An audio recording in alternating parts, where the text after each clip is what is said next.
Mais um programa FENACON no Congresso, e aqui nós temos como convidado nosso diretor legislativo, né, que cuida toda essa parte legislativa, Chamun, Diogo Chamun. Bem-vindo, Chamun. Obrigado pelo aceite do convite. Uma saudação ao pessoal que nos acompanha. Sempre importante a gente estar trazendo atualização aí dos temas que nos dizem respeito e a nossa classe representada que militam no Congresso Nacional. Show, que bom. E lembrando a vocês que estão aí nos acompanhando, lá no canal YouTube, clica lá no sininho, para ficar sempre alerta aí a toda parte de conhecimento legislativo ou outros assuntos que a FENACON fica trazendo semanalmente. E como tema hoje, nós temos a questão de algumas medidas provisórias, que é a regulamentação do teletrabalho, né? O que foi que mudou, né? Então, essas medidas provisórias, a 1108 e 1109, ela traz aí algumas novidades e algumas adequações pós-pandemia. E aí o Diogo vai nos explicar o que são essas medidas, Diogo, o que é que elas trazem aí para a gente empresariado. As duas medidas mencionadas, a 1108 e a 1109, elas tratam daquela questão que foi muito presente no início da pandemia, que são a flexibilização das normas trabalhistas. E aqui com um enfoque mais voltado, né, ao menos a 1108, falando do teletrabalho. A 1108 define o que é teletrabalho ou trabalho remoto, define que qualquer prestação de serviços fora da sede, da unidade da empresa contratante, é definido como teletrabalho ou trabalho remoto. Esta MP ela foi aprovada no Congresso e agora está aguardando a sanção do presidente. Enquanto a 1109, que entra mais especificamente na questão do teletrabalho, antecipação de férias, férias coletivas, banco de horas, esta que resgata, né, aquelas discussões anteriores e aquelas medidas que o governo adotou no início da pandemia, essa já foi convertida em lei, foi sancionada ontem, foi editada ontem a lei, convertida ontem para a Lei 14.437, e então essa sim traz um pouquinho mais de aprofundamento no sentido de segurança jurídica, de normas que continuam sendo adotadas, que apesar do enfraquecimento do isolamento, da pandemia, muitas empresas ainda permanecem com práticas, né, de trabalho remoto ou com dificuldades em relação à questão de organização orçamentária e financeira. Então, esta medida provisória que foi convertida em lei, ela traz condição das empresas fazerem algumas ações na área trabalhista no sentido de flexibilização e também de poder cumprir com as suas obrigações junto à sua equipe, seus funcionários. Isso é importante, né, Chamu? Porque as empresas elas não estavam adequadas com a lei, né? Porque a lei ela se extinguiu, a que foi criada durante a pandemia, e essas MPs aí trazem uma regularização para dar uma segurança jurídica para todos os empresários, correto? Exato. E agora convertido em lei, né, 1109, então a gente fica numa condição de o trabalho remoto já com as suas regras definidas, não todas, porque afinal de contas tem que haver uma pactuação, um contrato entre empresa e empregado, empregador e empregado, com as condições de como isso vai ser feito, a questão da infraestrutura, de equipamentos, de reembolso de despesa, isto a lei não traz de que forma tem que ser feito, e nem obriga, muito menos obriga, que esses investimentos e custos sejam arcados pelo empregador.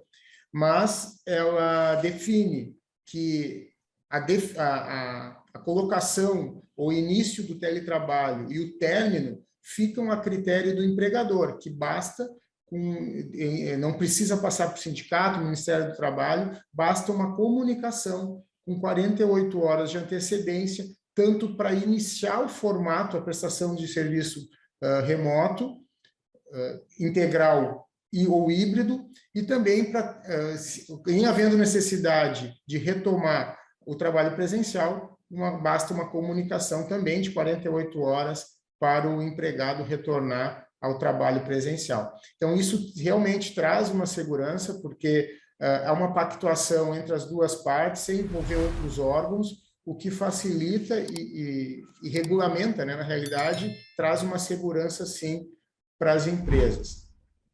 Outra coisa que a lei trouxe também é que estagiários e menores aprendizes também podem exercer suas funções, prestar seu serviço no formato remoto ou híbrido. Eles ficam nas mesmas condições do empregado normal contratado por CLT.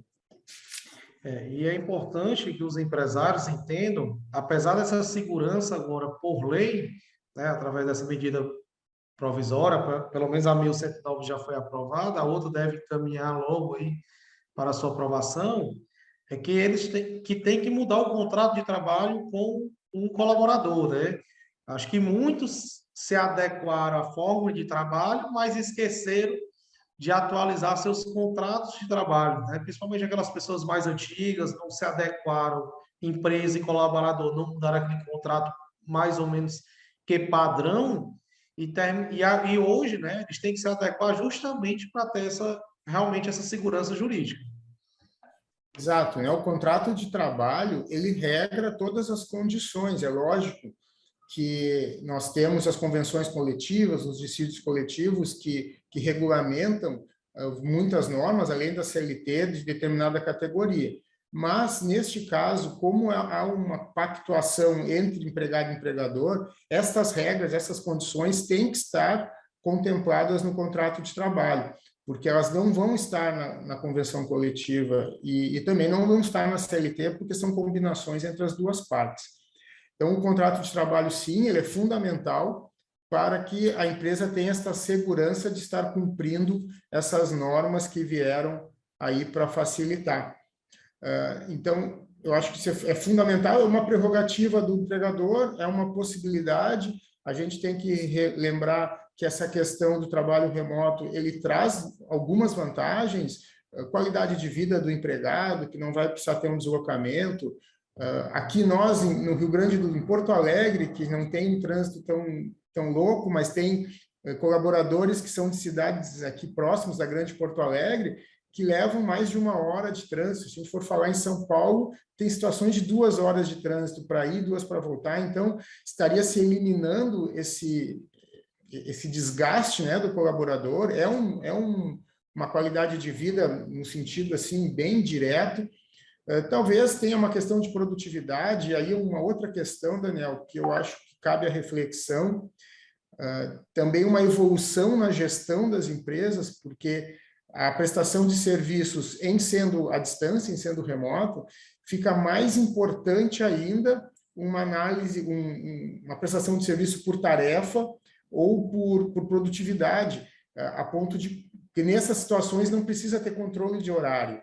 E aí, então, entrega, faz a combinação ou da tarefa ou um indicador de produtividade, também a lei contempla isso e traria uma evolução bem expressiva, e nós falando aqui de escritórios de contabilidade, empresas de serviço, isso seria um avanço importante que está contemplado na norma e também evolui bastante na questão da gestão das empresas.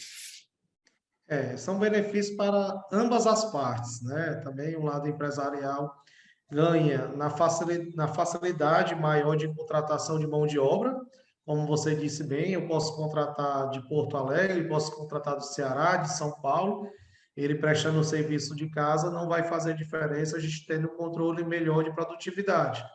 Como também redução de vários custos de manter uma própria sede enorme para botar aqueles colaboradores dentro, né? Então, é uma lei que realmente já aconteceu, já era realidade, né, na pandemia, e agora, de fato, pós-pandemia, ela voltou a ficar contínua, né? Ela vai ser contínua, uma lei que traz aí várias regulamentações sobre o teletrabalho ou home office. Diogo, mais algum ato que você queira frisar para a gente finalizar aqui o programa de hoje? Não, só eu acho que a gente tem que saudar uma medida positiva, porque a gente tem uma questão tanto tributária quanto trabalhista tão rígida e tão complexa no Brasil, e medidas que venham trazer mais segurança e flexibilidade, elas têm que ser saudadas. Então, essa medida, essas duas medidas, e uma convertida em lei, elas são um reflexo disso. Então, a gente tem que se fazer valer dessa norma para evoluir nas nossas questões empresariais e, de fato, realmente saudar uma medida positiva como essa. Obrigado, Diogo, pela explanação. Mais um momento aí que nós estamos trazendo atualizações do FENACOM no Congresso. E até a próxima, pessoal. Obrigado.